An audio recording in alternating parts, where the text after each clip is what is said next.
Hello guys, welcome back to my channel ఓమన్లో తెలుగమ్మాయి. So నేను ఈరోజు వచ్చేసానండి రవ్వ లడ్డు. సో ఈ రవ్వ లడ్డు స్వీట్ వినగానే మన అమ్మమ్మ వాళ్ళు ఖచ్చితంగా గుర్తొస్తారు. సో వాళ్ళందరికీ ఈ స్వీట్ అయితే డెడికేట్ చేస్తున్నా. సో చూద్దాం ఈరోజు రవ్వ లడ్డు ఎలా చేస్తానో నా స్టైల్లో నేను మీకు నేర్పిస్తాను. ఓకేనా? దీనికి కావాల్సింది నేనైతే 2 మీడియం సైజ్ కొబ్బరికాయలు నేను దాన్ని పగలగొట్టి దాని ముక్కల కింద కట్ చేసుకుని నేను మిక్సీ పట్టుకుంటానండి. ఓకేనా? సో ఇంకా దీనికి 20 యాలక్కాయలు అండ్ 3 స్పూన్ల షుగర్ అయితే పడుతుందన్నమాట. మిక్సీ జార్లో లాస్ట్ది ఏదైతే ఉంటుందో లాస్ట్ జార్ చిన్నది నేను దానిలో వేసుకుంటాను. ఓకేనా? దానిలో వేసుకుంటే పొడి పొడిగా వస్తుంది. ఇంకొకటి ఏంటంటే బరకగా కూడా దీన్ని పట్టుకుని పక్కన పెట్టుకోవాలన్నమాట. సో దీన్ని స్టిక్ అయిపోకుండా పొడి పొడిగా వస్తుంది చూడండి. షుగర్ వేయడం వల్ల అది క్రష్ కూడా మంచిగా అవుతుంది. ఆ 2 కొబ్బరికాయలని నేను మిక్సీ పట్టుకున్న సేమ్ జార్లోనే, అది కూడా పలుకులు పలుకులుగా మాట.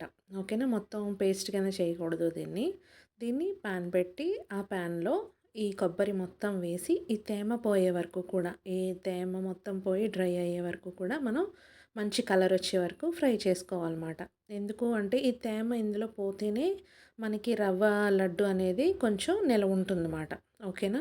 సో దానికోసమని ఇట్లాగా మనం తేమ పోయే వరకు కూడా ఫ్రై చేసుకోవాలి. చూడండి ఎంత సిల్కీగా వాటర్ కంటెంట్ అంతా కూడా ఈ కొబ్బరిలో నుంచి పోయి ఎంత బాగా కనిపిస్తుందో. సో ఇట్లా కొంచెం అక్కడక్కడ ఆ కొబ్బరి తగులుతూ ఉంటే ఆ టేస్ట్ అనేది మనకి చాలా మంచిగా అనిపిస్తుంది అన్నమాట.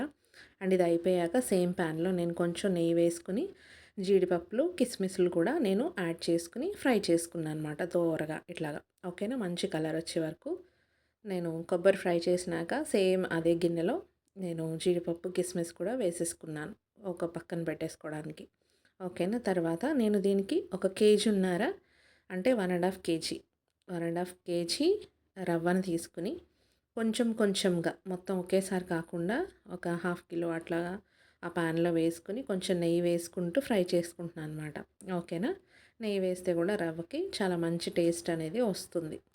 సో ఇలాగ కొద్ది కొద్దిగా నేను ఫ్రై చేసుకుంటూ మంచి కలర్ వచ్చే వరకు ఈ రవ్వ అనేది చాలా సిమ్లో పెట్టుకుని లో ఫ్లేమ్లో పెట్టుకుని కొంచెం టైం ఎక్కువ పట్టినా కూడా మనం ఓపిక్గా ఫ్రై చేసుకోవాలన్నమాట. ఓకేనా? నాకైతే ఇంచుమించు ఈ రవ్వ అంతటిని ఫ్రై చేయడానికి 30 మినిట్స్ అయితే పట్టిందండి.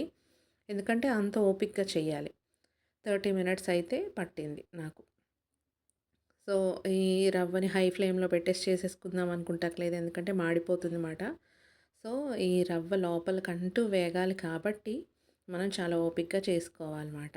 ఓకేనా? చూడండి ఇలా నెమ్మదిగా తిప్పుకుంటూనే ఉండాలి, కలుపుతూనే ఉండాలి. ఎక్కడ మాడిపోకూడదు.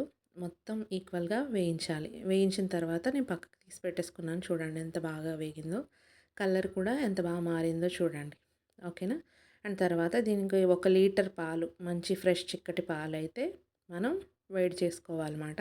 మీగడ కూడా కట్టకుండా దీనిలో కలిసిపోయేటట్టు దీన్ని తిప్పుకుంటూ ఉండాలి. ఓకేనా? ఇది కూడా పాలు కొంచెం గోరువెచ్చగా మనకు అవసరం పడుతుంది. చూడండి నేను అన్నీ ఒక పక్కన పెట్టుకున్నా. దీనికి కావాల్సిన రవ్వ ఇది కేజీ ఉందన్నమాట. అంటే 1.5 కేజీ 1.5 కేజీ రవ్వ నేను ఫ్రై చేసుకుని పక్కన పెట్టుకున్నాను. చూడండి రవ్వ చూడండి ఎంత మంచి కలర్ వచ్చిందో, ఎంత బాగుందో చూడండి. దీనిలో నేను నెయ్యి కూడా వేసి ఫ్రై చేశాను కాబట్టి కొంచెం మీకు ముద్దగా కనిపిస్తుంది అన్నమాట. ఓకేనా? అంటే స్పెషల్గా మనం నెయ్యి వేయవసరం లేదు. అండ్ జీడిపప్పులు కిస్మిస్ వేయించుకున్న కొబ్బరి చూడండి ఎంత బాగుందో.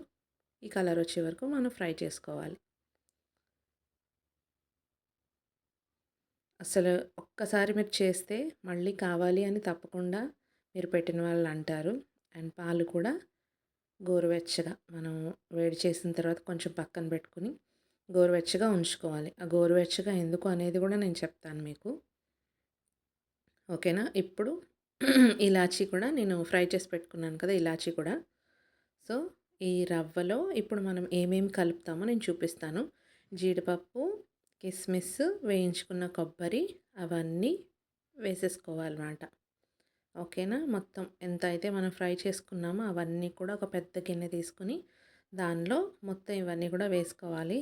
దీంతోపాటు మనం ఇలాచీ పౌడర్ కూడా చేసి పెట్టుకున్నాం కదా, ఆ ఇలాచీ పౌడర్ కూడా దీనిలో వేసేసుకోవాలి అన్నమాట. ఓకేనా? సో, ఇలాచీ పౌడర్ కూడా మొత్తం వేసేసుకొని కలిపేసుకోవాలి. మొత్తం మిక్స్ అయ్యేలాగా కలిపి పెట్టుకోవాలి. షుగర్ కూడా దీనికి 1 కిలో పడుతుందన్నమాట.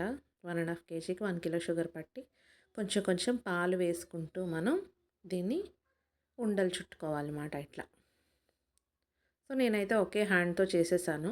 ఆల్రెడీ ఇది కొంచెం రవ్వ తడిచింది కాబట్టి మనం ఇట్లా అంటే ఉండ మొత్తానికి సర్దుకొని చక్కగా రౌండ్ షేప్‌లో వస్తుందిమాట. చూడండి. ఒకవేళ మీకు ఇంకా డ్రైగా అనిపిస్తే మాత్రం ఇంకొంచెం మిల్క్ వేసుకుని మీరు కలిపెట్టుకోవచ్చు. ఓకేనా? ఇక్కడ షుగర్ క్లిప్పింగ్ అనేది మిస్ అయింది. సో, షుగర్ కూడా మనకి ఇంచుమించు 45 గ్రామ్స్ నుంచి 1 కిలో వరకు పడుతుంది. మనం ఇష్టపడే స్వీట్‌ని బట్టి. చూడండి ఎంత బాగా వచ్చాయో అసలు. ఎంత రౌండ్‌గా చక్కగా నేను ఒకే హ్యాండ్‌తో చేశాను. మా పాప అయితే మమ్మీ నేను కూడా చేస్తానని చెప్పేసి చూడండి మా పాప కూడా వేరే గిన్నెలో వేసుకొని తనకి వచ్చినట్టు తను చేసింది. నాది కూడా వీడియో తీయంది తీశాను. So, hope you like this. చూడండి ఎంతో టేస్టీగా ఉండే రుచికరమైన రవ్వ లడ్డు మీకోసం రెడీ చేశాను. సో, చెప్పండి మీరు కూడా ట్రై చేసి తప్పకుండా ఎలా ఉందో కామెంట్ సెక్షన్‌లో తెలియచేయండి. లైక్ అండ్ షేర్, సబ్స్క్రైబ్ చేయడం మర్చిపోకండి. హ్యాపీ క్రిస్మస్ అందరికీ కూడా. Thank you for watching.